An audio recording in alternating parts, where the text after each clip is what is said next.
Professeur Kelly Eli, bonjour. Bonjour, madame. La Côte d'Ivoire vient de réaliser une première greffe de foie réussie dans notre pays.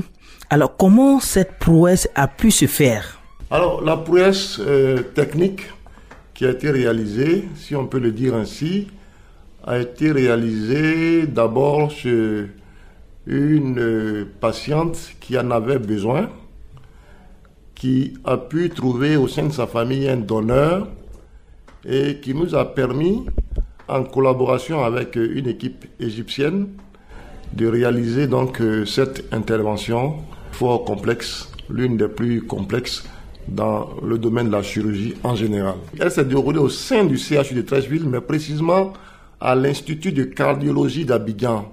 Pourquoi? Parce que l'Institut de cardiologie d'Abidjan est une institution où les normes répondent aux standards internationaux. Donc le bloc opératoire, la réanimation, l'hospitalisation offrent des conditions d'exercice de la médecine qui répondent aux standards qu'on trouve ailleurs à travers le monde. C'est pour ça que nous avons souhaité et réalisé l'intervention à l'Institut de cardiologie. Alors c'est une première. Est-ce que c'est un test réussi pour la Côte d'Ivoire? Oui, exactement. Pour nous, l'objectif était de vraiment tester la faisabilité de la transplantation hépatique. Pourquoi? Parce que il y a certes l'aspect technique chirurgical, mais il y a un aspect logistique très lourd que requiert cette intervention. Donc, il nous fallait dans un premier temps tester les conditions dans lesquelles on pouvait réaliser cette intervention. Et Dieu merci, l'intervention s'est très bien passée. Aujourd'hui, comment la malade se porte et le donneur également, comment est-ce qu'ils vont tous les deux? Elle va très bien. Je peux vous dire qu'elle va très bien. Le donneur également, il va très bien. Désormais, peut-on dire à tous les malades que plus besoin d'aller se faire soigner en Europe ou aux États-Unis, une greffe de foie est possible en Côte d'Ivoire? Je pense que maintenant le champ est ouvert pour que nous réalisons la greffe de foie en Côte d'Ivoire. Les conditions techniques sont disponibles, le personnel également est disponible et je pense que nous pourrons désormais nous lancer dans cette activité avec beaucoup d'aisance, je peux l'affirmer. Quelles sont les conditions à remplir pour bénéficier d'une telle transplantation quand on a un problème de foie? Très bien. Alors, il y a donc dans notre jargon ce qu'on appelle les indications. Quels sont les patients chez qui on propose une transplantation de foie? Alors, en général, on va distinguer 3 groupes de malades. Les malades qui sont porteurs d'une affection qu'on appelle la cirrhose. La cirrhose, il y a beaucoup de causes à la cirrhose. Il y a les cancers primitifs du foie, également beaucoup de causes à ces cancers primitifs. Et puis il y a chez l'enfant une condition particulière qu'on appelle l'atrésie des voies biliaires. Donc ça fait 3 grands groupes de patients. Mais la décision de transplanter un individu s'impose quand on estime qu'en dépit de tous ces 3 cas cités, le pronostic, c'est-à-dire l'espérance de vie du patient est inférieure à 1 an. On estime même que on doit calculer l'espérance de vie sur les 3 prochains mois, sur les 3 prochains mois, et alors cet élément est l'élément dans la décision. Le deuxième élément dans la décision, pour les cirrhoses par exemple, on prend en compte la qualité de vie. Alors, je vais vous donner l'exemple de ma patiente. Elle avait ce qu'on appelle une ascite. Elle avait donc environ 9 litres d'eau dans son ventre. Elle avait donc une morphologie qui était déformée. Elle ne sortait plus. On était obligé de lui faire 1 fois par semaine des ponctions. Elle ne travaillait plus. Donc, il y a une altération majeure de la qualité de vie du malade. Donc, les 2 facteurs que nous prenons en compte sont la réduction de l'espérance de vie et 2, l'altération de la qualité de vie. Comme on le dit, la transplantation est vraiment la médecine qui change votre vie. Alors pour les donneurs, comment cela se passe? Est-ce que c'est au malade de trouver son donneur ou bien votre service est à même aujourd'hui de trouver un donneur compatible à tous les malades? Alors non. Nous sommes actuellement dans l'option de la transplantation hépatique avec donneur vivant. Ce qu'il faut expliquer, c'est qu'il existe deux types de transplantation du foie. Il y a celle qui est la transplantation classique où le greffon est pris sur quelqu'un en état de mort apparente, de mort encéphalique, qui est en réanimation, qu'on maintient en vie. Sur ce type de malade, on prend tout le foie pour le greffer au malade. Dans notre cas, nous avons réalisé un prélèvement sur un donneur vivant, un membre de la famille, ce qui se décide volontairement. C'est-à-dire que la patiente, elle expose le problème à sa famille et le choix se fait au sein de la famille. Et ce n'est pas à l'équipe chirurgicale de trouver le donneur. Dans le cas d'espèce, le donneur est trouvé au sein de la famille du malade. D'accord. Voilà donc l'option dans laquelle nous sommes actuellement. Mais je pense que la loi le permet aujourd'hui de faire des prélèvements sur des personnes qui sont en état de mort apparente. Mais cela doit rentrer dans nos mœurs. Et je pense qu'il faut sensibiliser nos populations au don d'organes. On n'en est pas encore là. Nous venons juste de nous lancer dans cette activité. Et la prochaine étape sera d'expliquer aux populations que le don d'organes est quelque chose qui doit être fait, quelque chose de noble à réaliser. Alors, professeur, est-ce que le coût est à la portée de tous? Est-ce que tout le monde peut bénéficier de cette prouesse technologique et scientifique? Alors, personnellement, je pense que la santé est un droit. La santé est un droit. Donc, quel que soit votre niveau social, vous devez avoir accès à tous les soins. Alors moi, le premier objectif que je vise, c'est de mettre à la disposition des populations cette offre de soins. Secondairement, effectivement, c'est un peu lourd sur le plan financier. Mais secondairement, nous allons nous atteler à faire en sorte que la transplantation soit accessible aux plus pauvres des Ivoiriens. Ce sera le second combat. Alors, est-ce qu'on pourrait avoir une estimation du coût? Combien cela pourrait coûter à un malade? Alors, je vais être sincère avec vous. J'ai eu un certain montant pour réaliser la greffe. La malade est encore à l'hôpital. Les soins ne sont pas achevés. Je ne peux pas vous avancer un chiffre sur le coût de la greffe. Mais ce que je peux vous dire, c'est que la greffe est coûteuse. Je vais vous donner des exemples. En France, par exemple, où nos compatriotes vont souvent se soigner, la greffe fait au moins 100 millions de francs CFA. Aux États-Unis, elle fait 250 millions de francs CFA. Au Canada, elle fait 200 millions de francs CFA.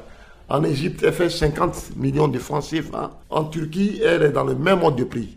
Donc, c'est des traitements qui sont onéreux partout au monde. Mais je pense que nous devons offrir une originalité à ce que nous allons réaliser en Côte d'Ivoire, de façon à ce que une grande partie des populations puissent accéder à cette offre de soins. Et j'en ai déjà parlé au ministre. Nous allons voir, l'OMS est prête à nous soutenir et nous allons voir comment faire pour que on n'ait pas ce problème de coût là qui soit un obstacle à la greffe de foie. Alors cette première greffe de foie réussie en Côte d'Ivoire, qu'est-ce que cela apporte en termes d'amélioration de la santé publique pour notre pays? Alors, ce que je dois souligner que je n'ai pas suffisamment dit, c'est que le cancer du foie et la cirrhose sont des maladies qui sont des complications des hépatites virales. L'hépatite virale B touche 12% des populations ivoiriennes. Donc, la transplantation est le traitement qui se fait à la fin du cycle d'évolution de l'hépatite virale B. Mais je pense qu'il faut prendre des choses au début, dans la prévention, notamment au moment de l'accouchement, en faisant des vaccinations aux bébés qui naissent. Parce qu'en général, dans la majorité des cas, la maladie est transmise de la mère à l'enfant, l'enfant est infecté et la maladie reste à bas bruit, elle évolue jusqu'à 30 ans, 40 ans avant de se révéler sous la forme d'une cirrhose ou d'un cancer. Il faut donc prendre la chose dès le début, à la naissance, pour que nous ayons moins de cas de cirrhose et moins de cas de cancer du foie à opérer. Alors, en termes de santé publique, je pense que déjà, ce que vous devez savoir, c'est que l'Afrique de l'Ouest est le deuxième foyer mondial des hépatites virales B. Donc, nous avons, en réalisant cette greffe, nous avons déjà une position de leader. Nous devons donc guider désormais l'activité de transplantation hépatique dans la sous-région. À cet égard, je peux vous dire que lors de la première intervention, nous avons eu la présence des collègues qui sont venus du Ghana. À la prochaine transplantation, il y aura certainement des collègues qui vont venir du Burkina. Et ensuite, les gens vont venir du Sénégal. Alors, il y a déjà ça. Et puis ensuite, je pense qu'en collaboration avec l'OMS, nous devons nous mettre dans un programme de dépistage des cas d'hépatite virale à travers tout le pays et même des cas de cancer et de cirrhose pour que ces populations puissent effectivement bénéficier des soins adéquats concernant ces différentes maladies. Alors professeur, aujourd'hui, quelles sont donc les perspectives pour vous en matière de recherche scientifique? La première greffe a été une réussite. Aujourd'hui, quelles sont les perspectives?